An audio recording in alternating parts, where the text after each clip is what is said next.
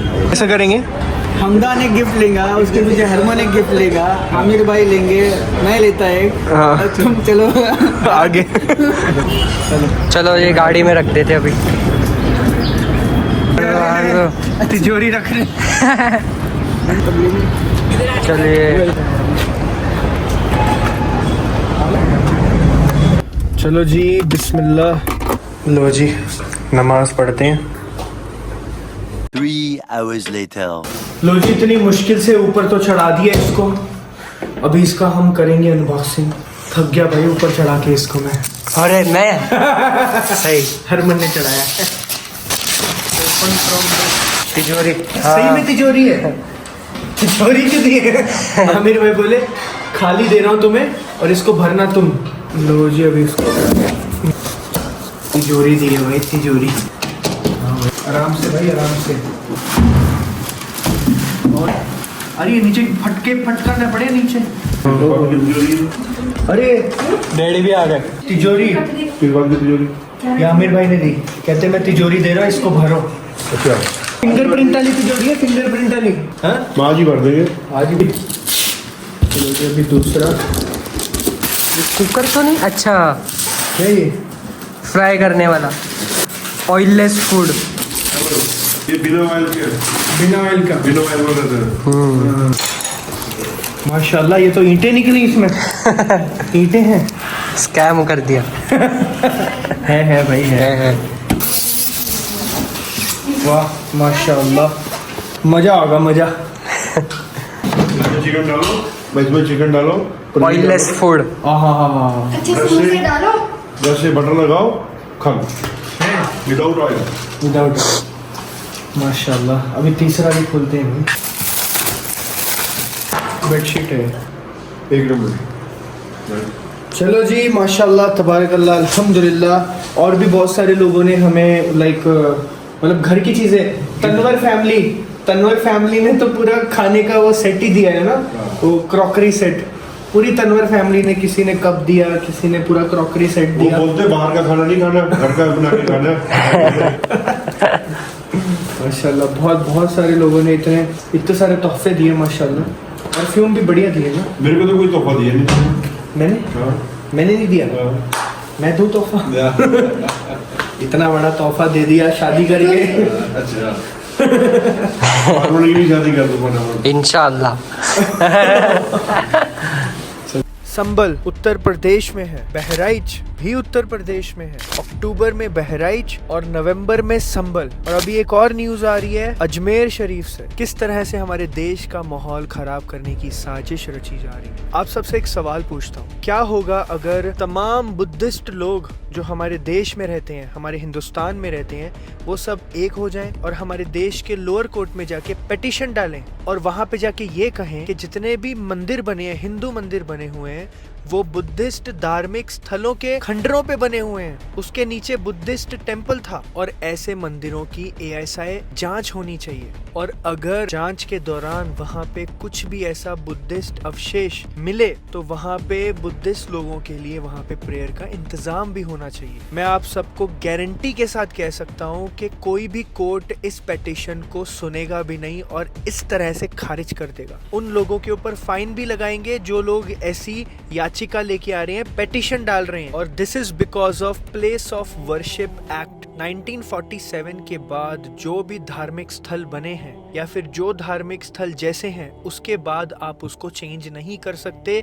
जैसे हैं वैसे ही रहेंगे। बट अगर कोर्ट ने परमिशन दे दी और बुद्धिस्ट कम्युनिटी की बात सुन के हिंदू मंदिर को जांच करने की उन्होंने आजादी दे दी, तो कितना माहौल खराब होगा हमारे हिंदुस्तान का, आप देखिए। और हमारे हिंदू भाई खुद को अपमानित महसूस करेंगे ऑफ कोर्स। अभी ऐसी 300 साल 400 साल 500 साल पुरानी बातें उठाने का कोई मतलब बनता है अभी के टाइम पे? और अगर ये कोई उठा रहा है तो इसमें फायदा किसका हो रहा है? आप देखिए आजकल के लोग बाबर को, अकबर को, औरंगजेब को याद करके गालियां देते हैं, बट अंग्रेजों का 200 साल का राज हमारे देश के ऊपर, हमारे देशवासियों को नंगा छोड़ा, उन्होंने भूखा नंगा करके बटा हुआ छोड़ के वो चले गए 1947 में, और उनको हमारे देशवासियों ने माफ कर दिया। सिर्फ यही नहीं, लंदन में जाके हमारे देश के लोग अपना ही खुद का कोहिनूर हीरा वहां पे पैसे दे के देखते हैं। आप देखिए लेकिन बाबर और औरंगजेब ने जो किया है वो बातों को दोहराना और वो बातें बताना लोगों को आज की डेट में बहुत जरूरी है हमारे नेताओं के लिए, क्योंकि वो अपनी असफलता छुपाना चाहते हैं। आप देखिए रिसेंटली संभल में क्या हुआ, लोग अपनी जॉब पे नहीं जा पा रहे,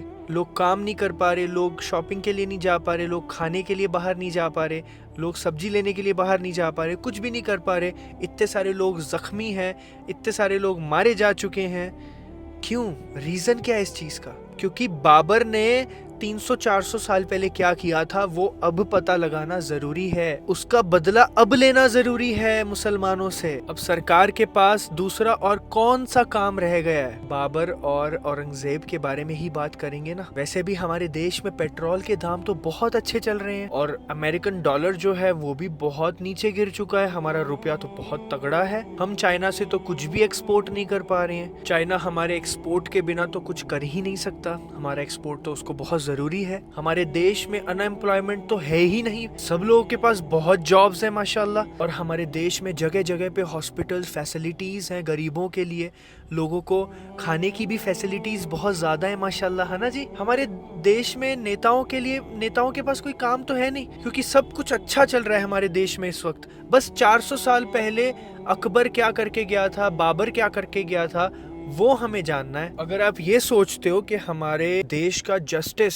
और कोर्ट का सिस्टम बिल्कुल बेकार है, बिल्कुल काम नहीं करता है, तो ये आपके ऊपर जोर का तमाचा है, क्योंकि हमारा जस्टिस सिस्टम इतना बेहतरीन है। मैं आपको अगर बताऊंगा, सुनिए, संभल केस ने ये साबित कर दिया है कि जो ये आंकड़े आजकल लोग बताते हैं, जैसे सुप्रीम कोर्ट में 80,000 से ज्यादा केस पेंडिंग है, हाई कोर्ट में 6 मिलियन से ज्यादा केसेस पेंडिंग नहीं है भाई, गलत आंकड़ा है ये। और लोअर कोर्ट में 40 मिलियन केसेस पेंडिंग नहीं है। 20-30 साल का टाइम नहीं लग रहा लोगों को अपने केस के कंप्लीशन में, इतना टाइम नहीं लगता है, ये बिल्कुल झूठ है, दिस इज नॉट राइट। कि जब आप बाबर औरंगजेब का नाम ले लोगे तो आपका जो सुनवाई है वो इतनी ज्यादा जल्दी होती है कि जिसकी कोई हद नहीं है। देखो, ये वीडियो का मकसद ये है कि हम सबको पेशेंस, सबर के साथ काम लेना है। हमें कोई भी ऐसा काम नहीं करना है जिससे हमारी कौम का नाम खराब हो, और ये बहुत ज्यादा जरूरी है इस वक्त। और मुझे ऐसा लगता है कि अगर हम भड़काने में नहीं आएंगे, लोगों के भड़काने में, क्योंकि लोग अभी भड़काना चाहते हैं, बहुत सारे लोग ऐसे हैं जो भड़का के हमसे गलत काम करवाना चाहते हैं, तो हमें बिल्कुल भी इस चीज़ पे ध्यान नहीं देना है। अजमेर शरीफ के बारे में भी अभी बहुत सारी न्यूज़ आ रही हैं, तो I don't know what's happening, because places of worship act के तहत 1947 के बाद जो भी रिलीजियस प्लेसेस हैं जैसी हैं वो वैसी ही रहेंगी। फिर उसके बाद फिर भी ऐसे क्यों डिसीजंस आ रहे हैं, ये सोचने वाली बात है, सवाल खड़ा होता है सबके लिए। तो इस चीज़ पे ज़रूर ध्यान दें, और आपको इसके बारे में क्या कहना है ज़रूर बताइएगा कमेंट सेक्शन में। अस्सलाम वालेकुम।